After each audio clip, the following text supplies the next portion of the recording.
Hello, my name's Ben. Do you mind if I examine you? No. Consider the patient's nutritional state. Record their height, weight, waist circumference and calculate the BMI. Look for nail signs such as leukonychia or koilonychia. Turn them over for me. Palmar erythema is a sign of chronic liver disease, although it is normal in pregnancy. Look for finger clubbing, which can be due to chronic liver disease, inflammatory bowel disease or malabsorption.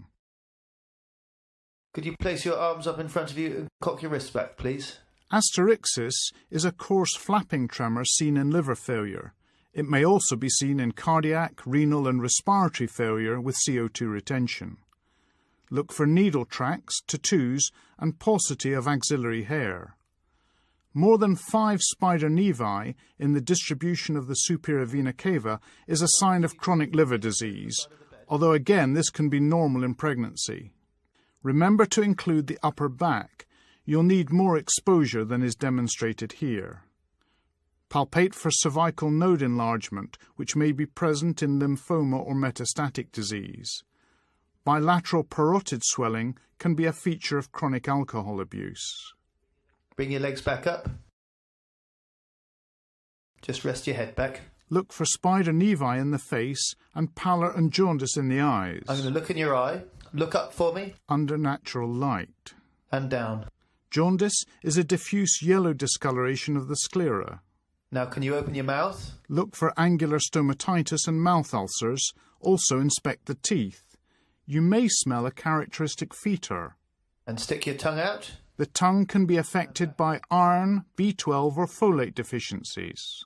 I'm just going to lie you flat. Examine the abdomen with the head supported on a pillow to relax the abdominal muscles and with the arms by the sides. Expose from the xiphisternum to the pubic symphysis and look for scars, stomata, distension or pulsations. Do you have any pain anywhere? No. I'm just going to feel very gently. Let me know if it's sore. Ensure that your hands are warm and kneel beside the bed. Use your right hand, keeping it flat in contact with the abdominal wall, and avoid using your fingertips. Watch the patient's face throughout the examination for any sign of discomfort. I'm now going to feel deeper. Again, let me know if it's sore. Feel each region of the abdomen in turn with superficial palpation, then repeat with deeper palpation.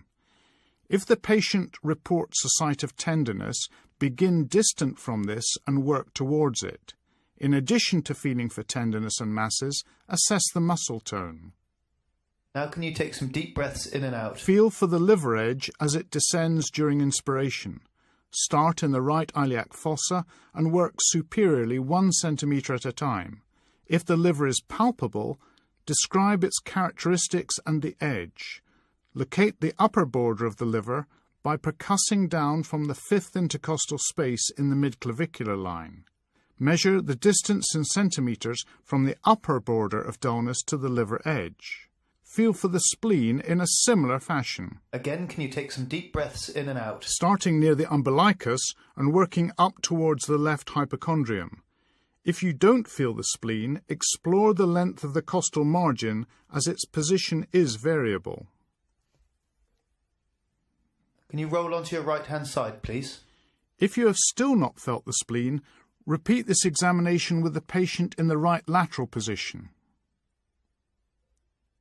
Take some deep breaths in and out again for me, please. Again, palpate using your right hand, starting at the umbilicus and working towards the left hypochondrium.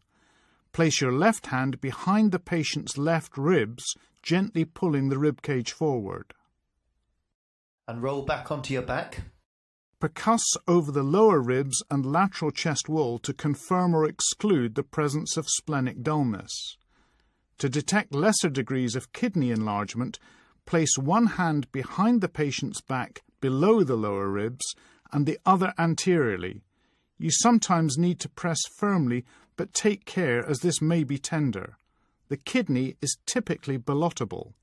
Can I ask you to sit forward, please? With the patient sitting up, you can palpate the renal angles directly, but take care if there is any tenderness. Let me know if it's sore. The renal angle is between the 12th rib and the lumbar vertebrae. Now I'm going to tap your back. Again, let me know if it's sore. If palpation is non-tender, gentle percussion with the closed fist may elicit tenderness. Check for pitting edema over the sacrum by applying pressure for a few seconds and seeing if indentation remains. Can you lie down flat again for me, please? Percuss from superior to inferior in the midline over the abdomen. The point at which resonance changes to dullness marks the top of the bladder. Percuss for ascites by starting in the midline and working laterally towards the flanks. With ascites, there will be dullness laterally. Can I get you to roll onto your left-hand side? Turn the patient and wait. A note change from dull to resonant is shifting dullness, indicating ascites. And could you roll back for me? And now can you place your hand down the middle of your tummy? A transmitted fluid thrill is another way to demonstrate gross ascites. The patient's hand prevents transmission of the impulse through their skin. Next, use the stethoscope diaphragm to auscultate for bowel sounds. The gurgling sounds of normal peristalsis are usually present every 5 to 10 seconds, but you need to listen for at least 2 minutes before concluding that they are absent. Listen over the kidneys for the bruit of renal artery stenosis and over the liver, where a bruit may be caused by hepatitis or hepatoma, and over the umbilicus for an arterial bruit that might suggest an atheromatous or aneurysmal aorta. Warn the patient before testing for succussion splash. I'm going to give your tummy a shake. An audible splash more than 4 hours after oral intake indicates delayed gastric emptying due either to gastric outlet obstruction or gastroparesis. Inspect the legs for pyoderma gangrenosum and for ankle edema, which may be due to hypoalbuminemia. Although not demonstrated here, you should also examine the hernial orifices and genitalia. Thank you very much.